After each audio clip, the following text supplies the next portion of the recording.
In last video we have learned what formula related to chapter number 13, that is surface area and volume, है ना. Now we start exercise 13.1. तो इसका first question देखोगे तो देखो first question में बोल रहा है कि 2 क्यूब्स हैं, 2 क्यूब्स लिए हैं उसने, है ना. ईच क्यूब का वॉल्यूम 64 सेंटीमीटर क्यूब है. दोनों एक जैसे हैं, 2 क्यूब लिए उसने, बिल्कुल दोनों एक जैसे हैं.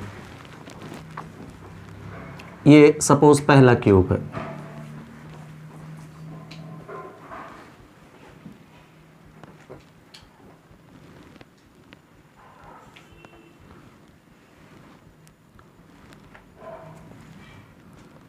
ठीक. इस क्यूब की साइड मैंने ए ले ली है. क्यूब की तीनों साइड मतलब लेंथ, ब्रेथ और हाइट तीनों बराबर होती है, मतलब एक ही कोर होती है उसकी, है ना. ए, लेंथ भी ए, ब्रेथ भी ए और हाइट भी ए, तो वो क्यूब है. और अगर तीनों डिफरेंट हो जाएं तो वो क्या है फिर? क्यूबॉइड. अब ऐसा बिल्कुल ऐसा एक क्यूब और है, इसका वॉल्यूम 64 सेंटीमीटर क्यूब है. अब उसने ये बोला है कि दोनों क्यूब को हमने सरफेस टू सरफेस कांटेक्ट में रखा है. तो सपोज जैसे ये 2 चीज़ें हैं मेरे पास, इनको सरफेस टू सरफेस कांटेक्ट में रखने के तरीके देखो, दोनों एक जैसे हैं.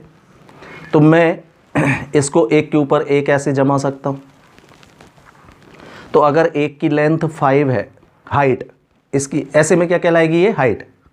तो इसकी हाइट 5 है, इसकी भी 5 है. अगर मैं इनको सरफेस टू सरफेस कांटेक्ट में रख दूं तो अब जो नया सॉलिड आप देख रहे हो इसकी हाइट 5 + 5 यानी 10 हो जाएगी.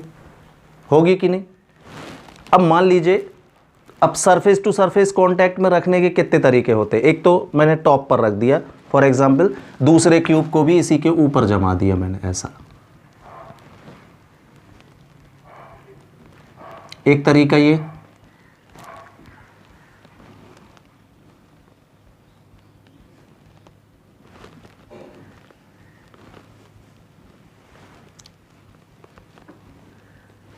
दूसरा क्यूब इसी के ऊपर जम गया, है ना. इसकी भी सारी साइड ए ही है. तो अगर मैंने इसको टॉप टू टॉप कांटेक्ट में रखा तो आप देख रहे होगे कि जो नया सॉलिड बना है, मतलब नया सॉलिड क्या बन जाएगा? अब ये क्यूबॉइड हो जाएगा. क्यों हो जाएगा क्यूबॉइड? इसकी लेंथ ए है, ब्रेथ भी ए है, लेकिन height a + a, height double हो गई जैसे कि इसकी हुई थी अभी. ये देखिए 5 कांटेक्ट में रखा तो कितनी हो गई थी ये? तो ऐसा ही इसके साथ भी हो रहा है, देखिए. अब दूसरा ये है कि अगर ये ऐसा रखा है, दूसरे तरीके से मैं ऐसा भी रख सकता था इसको, तो इस कंडीशन में इसकी लेंथ डबल होती. फिर ऐसे रखा तो हाइट डबल हुई. फिर कैसे रख सकता हूं मैं? मतलब इस क्यूब को इस वाली सरफेस से बगल में सटा के भी रख सकता था, तो ऐसी कंडीशन में लेंथ डबल हो जाती. और तीसरा एक ये रखा है ना, ऐसे रख सकता था मैं कांटेक्ट में दूसरे को, तो ऐसे में ब्रेथ डबल हो जाती. मतलब 3 प्रकार से मैं इसको रख सकता हूँ. क्यूब में भी ऐसे ही है, ऊपर रख सकता हूँ, यहाँ साइड में रख सकता हूँ दूसरे वाले क्यूब को, और इसके सामने भी रख सकता हूँ ऐसा. तो अगर मैंने सामने रखा तो ब्रेथ डबल होगी, इस साइड में रखा तो लेंथ डबल हो जाएगी, और टॉप टू टॉप रखा तो हाइट डबल हो जाएगी. मतलब कोई भी एक चीज़ डबल हो जाएगी. किसी भी प्रकार से रखूँ, या तो लेंथ, या तो हाइट, या लेंथ, या ब्रेथ, तीनों में से कोई एक चीज़ डबल हो जाएगी, क्योंकि दोनों क्यूब एक जैसे हैं. और जो नया सॉलिड बनेगा वो क्या बन जाएगा? क्यूबॉइड बन जाएगा, क्योंकि हाइट बदल गई अब इसकी. क्लियर? तो हम लेट कर लेते हैं क्या? Let side of each cube be a centimetre. ये हमने लेट कर लिया भाई, है ना. गिवन है आपको क्या? Volume of each cube,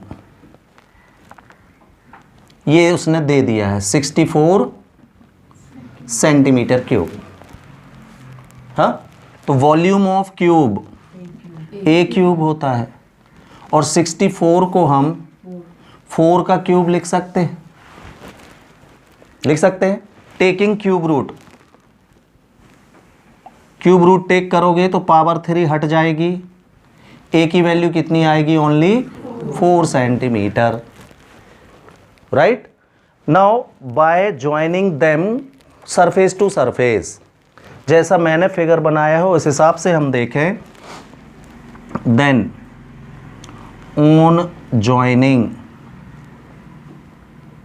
both cubes surface to surface, तो दोनों को अगर हम सरफेस टू सरफेस ज्वाइन कर देंगे तो नया सॉलिड कौन सा हो जाएगा, क्या बन गया है वो, अब ये एक क्यूबॉइड हो गया है। तो on joining both cubes surface to surface, the length breadth and height of formed cuboid will be, तो ऐसा करने से जो क्यूबॉइड बनेगा उसकी लेंथ, ब्रेथ और हाइट क्या हो जाएंगी, तो लेंथ तो ए मतलब 4 सेंटीमीटर ही रहेगी, ब्रेथ भी 4 सेंटीमीटर ही रहेगी, लेकिन हाइट जो है ये 4 + 4 दैट इज 8 सेंटीमीटर की हो जाएगी। मैंने जैसा फिगर बनाया है उस हिसाब से हाइट डबल हो गई है ना। आप फिगर नहीं बना रहे हो इसका अगर, तो आप या तो लेंथ को डबल कर दो 4 + 4 ओके है, या फिर ब्रेथ को, या फिर हाइट को, किसी एक को, तीनों को नहीं, किसी एक को। मैं कर रहा हूं हाइट क्योंकि जो जैसा मैंने कांटेक्ट में रखा है उस हिसाब से हाइट डबल हुई है। ये देखिए आपको दिख भी रहा होगा फिगर में, a + a 2a हाइट, जबकि लेंथ और ब्रेथ में कोई फर्क नहीं पड़ेगा। ये क्लियर। तो इनमें से एक, तो मेरे फिगर में क्या हाइट डबल हुई है तो हाइट 8 हो गई। क्लियर। अब हमको इसका सरफेस एरिया निकालना। Then surface area of cuboid, cuboid बना है तो total surface area of cuboid क्या होता है,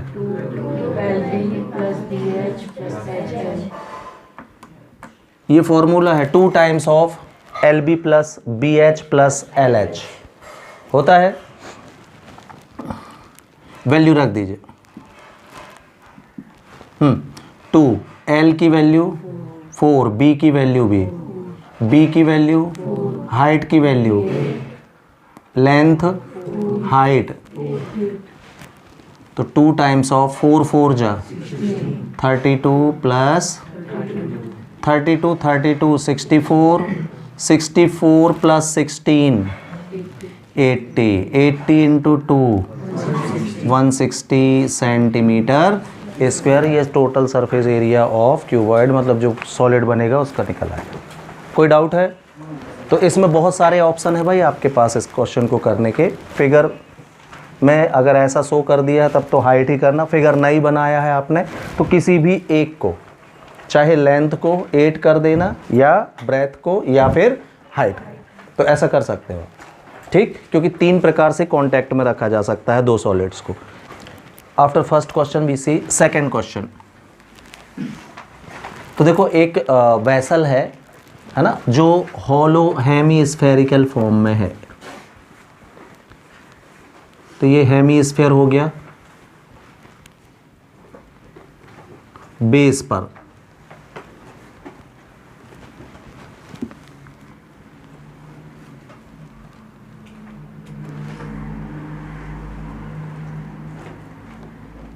और इसका डायमीटर जो है वो 14 है।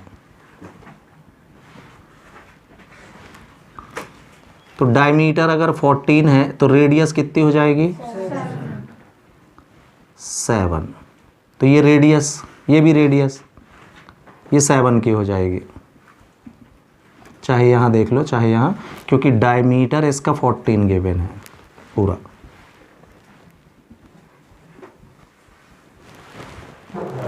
ठीक, अब ये जो वेसल है, अब देखो इसमें उसने बोला वेसल जो है हॉलो हेमीस्फीयर है और हॉलो सिलेंडर है, तो हमको नाम पढ़ के लगता है कि इसमें हॉलो सिलेंडर के फॉर्मूले लगेंगे, बिल्कुल, है ना। जब मैंने आपको फॉर्मूले बताए थे उस समय मैंने साफ तौर से कहा था कि हॉलो सिलेंडर इस वजह से भी बोला जा सकता है क्योंकि उसमें अंदर पानी भरने की जगह है, नहीं तो पानी कहाँ समाएगा, वेसल है ये, तो अंदर से खोखली होगी तभी ना आप उसमें पानी भरोगे। जैसे हमारे घरों की टंकियाँ स्टील की, तो सिलेंड्रिकल होती है लेकिन अंदर हॉलो रहती, तब तो पानी भरोगे आप उसमें। और दूसरा सिलेंडर होता है सॉलिड बिल्कुल, जिसमें कुछ नहीं समा सकता। हॉलो सिलेंडर या हॉलो हेमीस्फीयर की पहचान मैंने ये बताई थी कि या तो उसकी 2 रेडियस दे वो, और या फिर थिकनेस दे, तभी वो हॉलो है, अदरवाइज हॉलो नहीं है। वो नाम दूसरे तरीके से हॉलो लिख रहा है। तो आप इसमें देखो एक ही डायमीटर गिवन है और ना ही थिकनेस गिवन है, तो समझ जाओ कि ये हॉलो बिल्कुल नहीं है, वो हॉलो दूसरे तरीके से बोल रहा है कि अंदर आप इसमें पानी भर सकते हो, उस वजह से हॉलो बोल रहा है। ये हॉलो सिलेंडर बिल्कुल नहीं है भाई, सबसे ज़्यादा मिस्टेक यही होती है। लिखा है उसमें हॉलो सिलेंडर, तो हम लिख देते हैं surface area of hollow cylinder और फॉर्मूला हॉलो का लगा दिया, है ना, और हॉलो का लगाए और मिला 0। 2 रेडियस है ही नहीं। हॉलो सिलेंडर का फिगर देख लेना, उसमें external radius R1, internal radius R2, 2 radius जब तक नहीं है तो वो हॉलो सिलेंडर या हॉलो हेमीस्फीयर है ही नहीं भाई, ये पहचान होती है। तो नाम से, है ना, क्वेश्चन में यूज्ड नाम से गैस नहीं करना है या आइडेंटिफाई नहीं करना है, रेडियस या थिकनेस से आइडेंटिफाई करना है। या तो 2 रेडियस दे वो, या उसकी थिकनेस दे। थिकनेस मतलब R1 माइनस R2 बताया था मैंने, 2 में से कोई एक चीज़ दी है तभी वो हॉलो है। ठीक है, यहाँ हॉलो का मतलब है आप इसमें अंदर वाटर या कोई भी लिक्विड फिल कर सकते हो। अब ये माउंटेड बाय अ सिलेंडर है, ऊपर सिलेंडर लग फॉर्म में है, ऐसी है ये वेसल। तो देखो इसी के ठीक ऊपर सिलेंडर लगा है का सीधा सीधा मतलब तो ये हो गया कि दोनों की रेडियस बिल्कुल एक जैसी होगी भाई। ये देख लीजिए, इसी के ऊपर सिलेंडर फिट कर दिया है ना, तो जितनी रेडियस हेमीस्फीयर की होगी उतनी ही रेडियस सिलेंडर की होगी, राइट। हमने सिलेंडर की हाइट को h मान लिया है ये। अब आपको देखो टोटल हाइट ऑफ वेसल दी है 13 सेंटीमीटर, टोटल हाइट। तो ये तो बहुत क्लियर हो गया, ये टोटल 13 का है और हेमीस्फीयर 7 सेंटीमीटर रेडियस वाला है, तो सिलेंडर की height 13 minus 7 that is 6 centimetre बचेगी इसकी हाइट, क्योंकि टोटल हाइट उसने दी है 13। तो टोटल हाइट में क्या क्या आएगा, h प्लस r ऐड होके होगा 13, तो इसमें रेडियस 7 की है, तो रिमेनिंग हाइट कितने की बचेगी, 6 की। तो सिलेंडर में 2 ही चीज़ें होती हैं क्या, रेडियस और हाइट। तो रेडियस भी है आपके पास और हाइट भी है, मतलब अब हमको कुछ नहीं करना है, निकालने के लिए कुछ नहीं है, सीधे हमको इसका इनर सरफेस एरिया फाइंड करना है। तो इनर हो चाहे आउटर हो, एक पतली सी लाइन बस है बीच में, एक ही बात होती है। ठीक है, तो हम लेट कर लेते हैं क्या, let radius of hemisphere and cylinder, दोनों की एक जैसी होगी ना, BR and height of cylinder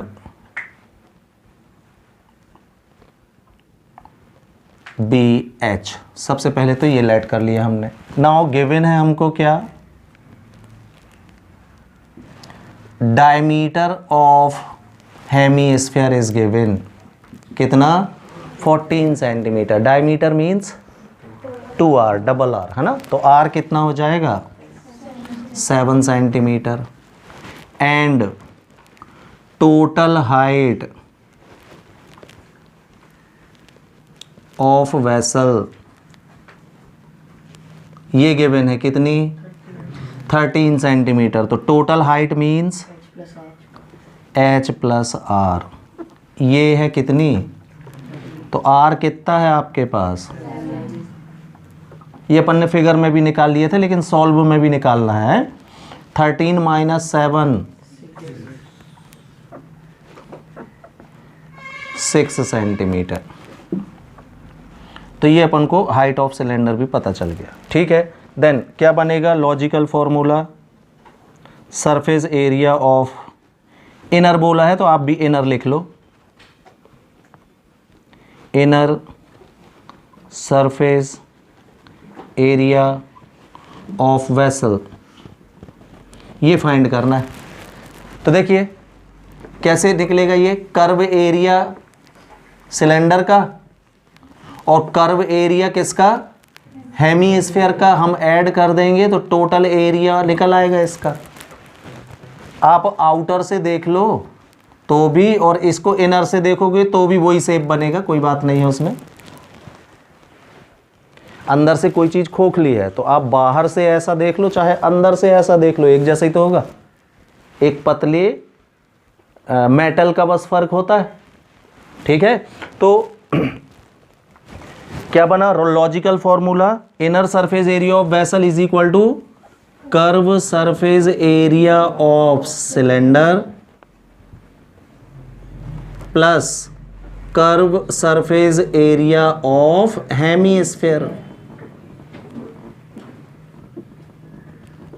ये लॉजिकल फॉर्मूला बनेगा इसका, राइट। निकाल दीजिए यहां पर तो inner surface area of vessel equal, yes, curve surface area of cylinder 2 pi r h plus curve surface area of hemisphere 2 pi r square आएगा। क्या कॉमन ले सकते हो आप दोनों से, 2 पाई आर कॉमन ले सकते हो, यहाँ क्या बचेगा अच्छे से आर, 2 भी कॉमन निकल गया, 2 पाई आर 2 पाई आर, तो एक आर बस बचेगा यहाँ, यहाँ एच। ठीक है, वैल्यू रखो 22 upon radius 7, height cylinder plus r 7 to 7 2 into 22 into 6 plus 7 13 2 जा कैरी ऑन 2 13 2 जा 26 and 2 2 6 जा 2 8 जा 1 4 and 1 572 क्या सेंटीमीटर स्क्वायर, ये कर इनर सरफेस एरिया आ गया भाई वेसल। क्लियर है। क्वेश्चन नंबर 5 देखो, क्वेश्चन नंबर 5 में वो ये बोल रहा है कि एक वुडन क्यूब है, लकड़ी का बना हुआ एक क्यूब है ये,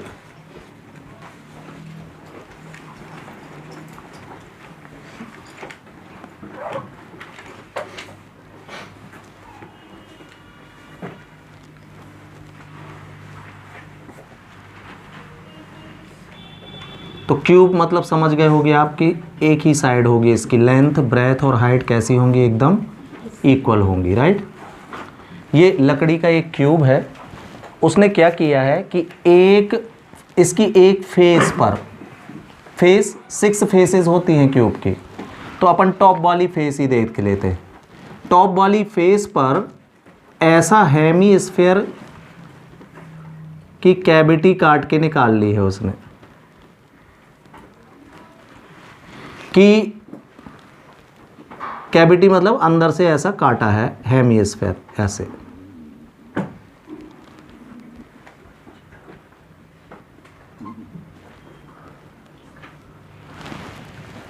सच दैट क्या बोल रहा है कि जो इसका डायमीटर है वो क्यूब की साइड के बराबर है, मतलब मैक्सिमम लेंथ की कैविटी इस तरीके से हेमीस्फीयर वुड है, वुड से ऐसा रिंग बना के उसको हेमीस्फीयर ऐसा वुड छील दिया है, तो ऐसा गड्ढा बन जाएगा ऊपर टॉप पर। तो अब जो नया सॉलिड आया है इसका सरफेस एरिया फाइंड करना है। क्लियर? डायमीटर कितना गिवन है? L, है ना? तो हम बोलेंगे क्या? गिवन डायमीटर ऑफ हेमीस्फीयर, ये उसने L दे दिया है, राइट? तो डायमीटर का फॉर्मूला 2r, तो रेडियस कितनी हो जाएगी? L/2। सेंटीमीटर या मीटर कुछ भी नहीं लिखा है तो यूनिट लिख सकते हो आप यहां। क्लियर? और क्या बोला उसने कि जो क्यूब की साइड है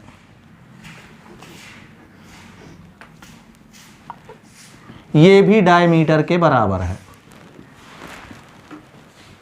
तो साइड ऑफ क्यूब भी कितना है? L ही है। तो साइड ऑफ क्यूब मतलब A की वैल्यू भी L ही है, ये बोल रहा है वो, ऐसा क्वेश्चन में लिखा है, आप चाहे तो पढ़ लें। ठीक है, अब इसका सरफेस एरिया निकालना है हमको, तो लॉजिकल फॉर्मूला क्या बनेगा देखते हैं अपन। सरफेस एरिया ऑफ सॉलिड, तो देखो सबसे पहले तो यहां से उसने ऐसा गड्ढा कर दिया है इसमें, तो हम क्या करेंगे, पहले तो क्यूब का total surface area of cube निकाल लेंगे पूरा। तो सरफेस एरिया ऑफ क्यूब में पूरा क्यूब आ गया। अब ऊपर से आपने सर्किल फॉर्म में ऐसा काट दिया है, तो जितनी जगह सर्किल की थी उतनी जगह वुड नहीं होगी, यहाँ गड्ढा कर दिए हो ना टॉप पे, तो ये वाला टॉप में जो सर्किल दिखाई दे रहा है ये एरिया हटाना पड़ेगा अपन को, माइनस एरिया ऑफ सर्कल, ये करना पड़ेगा भाई। इस कमरे में टोटल सरफेस एरिया ये हो गया। आप ये सीलिंग में एक रिंग काट दोगे तो वो उतना गोल हट ना जाएगा, यहां से टॉप से अपन एक बड़ा सा रिंग काट के हटा दे तो यहां छेद नहीं दिखने लगेगा, तो वो हट गया ना, हट गया मतलब घट गया, जो चीज हटती है वो घट जाती है, मतलब माइनस हो जाती है। ठीक, तो ये इसका आ गया। अब इसी में आपने क्या एक हेमीस्फीयर सेट कर दिया ऊपर, तो अब हेमीस्फीयर का कर्व एरिया इसमें ऐड कर देंगे तो पूरे सॉलिड का हो जाएगा। यहां से जैसे ही आप आओगे तो यहां से अंदर हेमीस्फीयर खुद गया है, तो इसी में प्लस क्या करना पड़ेगा अपन को, curve surface area of hemisphere, तो ये पूरे सॉलिड का सरफेस एरिया निकल आएगा भाई। ये बना इसका लॉजिकल फॉर्मूला। क्लियर है? ये टोटल सरफेस एरिया में से जो टॉप में रिंग कटी थी वो मैंने हटा दी, और फिर इसमें आपने बाउल सेट कर दिया था हेमीस्फीयर, तो उसका कर्व एरिया ऐड कर दिया तो टोटल एरिया सॉलिड का निकल आएगा। क्लियर? ये बने। तो surface area of cube 6a², area of circle और curve surface area of hemisphere. कोई डाउट? चलिए, तो 6a² माइनस πr² और प्लस 2πr², सब्ट्रैक्ट होंगे, प्लस πr² बचेगा, माइनस x और प्लस 2x, कितना? प्लस x, वैसा ही है। ठीक है, अब वैल्यू रखो भाई, तो सॉलिड की सरफेस एरिया ऑफ सॉलिड क्या हो जाएगा? यस, 6a की value L² plus pi r की वैल्यू L/2 का स्क्वायर। अब देखो आपको भी ना इस कंडीशन में पाई की वैल्यू रखने की ज़रूरत नहीं है, क्योंकि उसने कोई भी न्यूमेरिक वैल्यू दी ही नहीं है, तो आप पाई नहीं भी रखोगे तो भी चलेगा आंसर में। हाँ, क्वेश्चन में लिखा तो नहीं पाई रखो, देखो क्वेश्चन में भी नहीं लिखा, कोई दिक्कत नहीं, आप बिना पाई की वैल्यू रखे भी अपना आंसर छोड़ सकते हो। तो 6l² plus pi l² bye 4 हो जाएगा ये, राइट। l² कॉमन, क्या बचेगा 6 प्लस पाई बाय 4, एलसीएम लेके सॉल्व कर लो।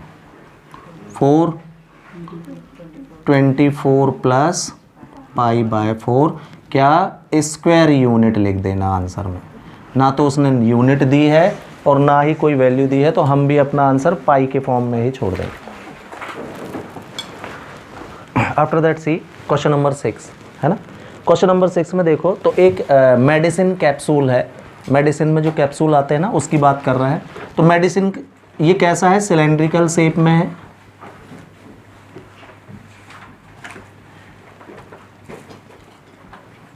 ऐसा, और दोनों कॉर्नर्स पर हेमीस्फेरिकल शेप है इसका, ऐसा दोनों कॉर्नर्स पर। तो एक बात तो क्लियर हुई कि जितनी रेडियस सिलेंडर की होगी उतनी ही रेडियस हेमीस्फीयर की होगी।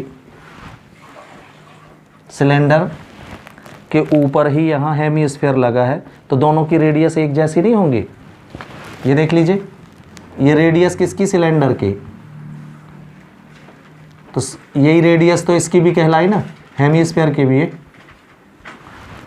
हाँ, इसका डायमीटर आपको 5 दिया है mm में, और टोटल लेंथ यहाँ से यहाँ तक, कैप्सूल की टोटल लेंथ 14 mm की है, मिलीमीटर। तो दोनों वैल्यूज़ मिलीमीटर में है, इसलिए बदलने की ज़रूरत नहीं है, आप भी अपना आंसर मिलीमीटर में लिखेंगे।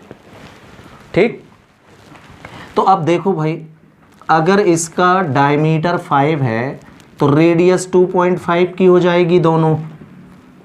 क्यों, रेडियस कितनी हो जाएगी, 2.5 की। हाँ, तो ये बताओ हाइट ऑफ सिलेंड्रिकल पोर्शन की हाइट अपन h से शो कर लेते हैं।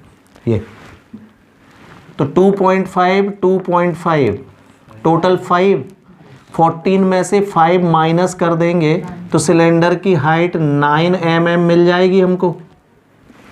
क्यों, तो दोनों की रेडियस सेम, सिलेंडर की हाइट 9 mm बचेगी। कैसे, मैंने आपको बताया, हेमीस्फीयर तो इधर भी है इधर भी है, तो दोनों की रेडियस के बराबर कम हो जाएगा ना, ये दोनों तरफ से 2.5 और यहाँ से भी 2.5 माइनस कर दो, तो 2 बार 2.5 माइनस करना मतलब 5 माइनस करना, तो 9 सेंटीमीटर बचेगा, राइट। अब हमको क्या करना है, इसका सरफेस एरिया निकालना है। तो क्या बनेगा, surface area of cylinder plus 2 times of surface area of hemisphere, ये इसका लॉजिकल फॉर्मूला बन जाएगा। हाँ, नहीं आया समझ में। देखो ये अपन फिगर बड़ा बनाए हैं, mm में है ये। हाँ, ये सब नहीं सोचना है मैथ्स में कि इतना बड़ा कैप्सूल कौन खाएगा, कैसे जाएगा गले के अंदर, ये सब नहीं सोचना है। अपन फिगर बड़ा बनाए हैं, ये mm में है, 5 mm जरा सा होता है, ठीक है। लेट रेडियस, हाँ, radius of cylindrical and hemisphere दोनों की सेम रहेगी, तो r ही लेट कर लो आप, RMM। Height of cylinder HMM let कर लिया अपन ने, ठीक है। गिवन डायमीटर गिवन है भाई 2r, कितना 5 mm, तो r की वैल्यू क्या मिलेगी 5/2 सेंटीमीटर, ठीक। हाँ, millimetre, excuse me. And total length of capsule, ये दी है कितनी 14 mm, तो टोटल लेंथ कितनी H + R + R r plus ये आर है ना, तो r plus h plus r करोगे तब टोटल लेंथ निकलेगी। इसको एच प्लस 2r भी बोल सकते हो आप। 2r की वैल्यू कितनी 5। तो इस तरीके से हमको h की वैल्यू मिल गई थी कितनी 9 mm, जो कि मैंने फिगर में भी शो कर दिया था। ठीक, अब सब कुछ है आपके पास, किसी चीज़ की ज़रूरत नहीं है, सीधे सीधे क्या हो जाएगा surface area of capsule is equal to yes curve surface area of cylinder plus 2 into 2 है सेम हेमीस्फेयर कितने हैं, तो 2 into curve surface area of hemisphere. ये लॉजिकल फॉर्मूला बन गया। कोई डाउट है? वैल्यू रखो, curve surface area of cylinder plus 2 into curve surface area of hemisphere, है ना। दोनों से 2 पाई आर कॉमन निकाल लो, तो यहां h बस बचेगा, यहां ये वाला 2 बचेगा, एक r बचेगा। कोई डाउट? पाई की वैल्यू r 5/2 h 9 2r 5, तो 2 से 2 22/7 इंटू 5 ये बचा, और इंटू में ये 14 है ना। 7 1 जा 7, 2 जा 5, 2 जा 10 into 22 220 millimetre square mm square answer हो जाएगा। देखो क्वेश्चन नंबर 7 में क्वेश्चन नंबर 7 में देखो, एक टेंट बनाया है किसी ने, है ना। बेस इसका सिलेंड्रिकल है ऐसा,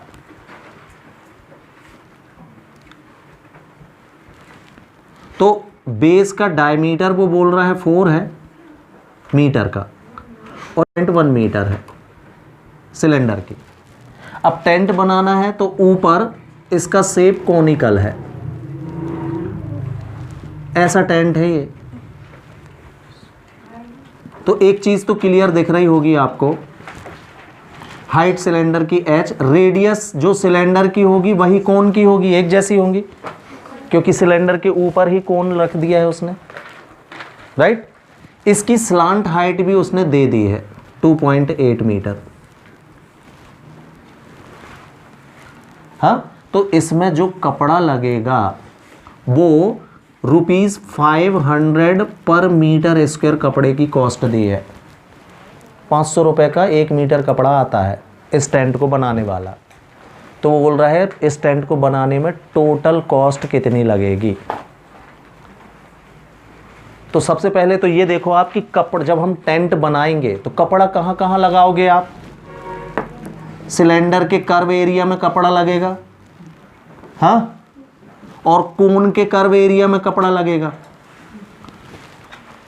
जैसे यही टेंट बनाना है तो ऐसा घेर पूरे, है ना, राउंड में आपको कपड़ा लगेगा, और ऊपर, हाँ, मतलब टोटल एरिया ऑफ क्लॉथ क्या हो जाएगा, curve surface area of cylinder plus curve surface area of cone, ये टोटल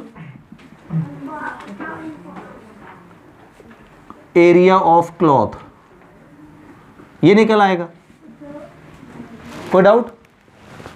अब आपको तो ये सारी चीजें तो दी है, एच भी है आपके पास, आर भी है, स्लांट हाइट भी है, 3 चीज तो ये लगती है कर्व एरिया में। तो कर्व एरिया ऑफ सिलेंडर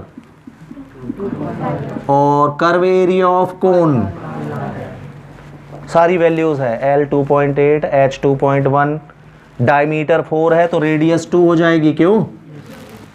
ये यहाँ रखना है, एरिया आ जाएगा, कॉस्ट दी है 500 रुपये, तो जितना एरिया आएगा उसमें कॉस्ट ये क्या है, रेट है, रेट इनटू एरिया कर देंगे तो टोटल कॉस्ट निकल आएगा। 500 का मल्टीप्लाई कर देंगे, बनेगा नहीं? तो ये होमवर्क है भाई आपका, ठीक है, एकदम इजी क्वेश्चन है, कुछ भी नहीं निकालना है। एरिया तो निकालते ही हो आप, यहाँ तक तो आते ही हो। इसके बाद आपको क्या करना पड़ेगा, total cost of cloth is equal to rate into area और कर देना है, मतलब 500 का उसमें मल्टीप्लाई, टोटल कॉस्ट आ जाएगी, बनेगा? ठीक।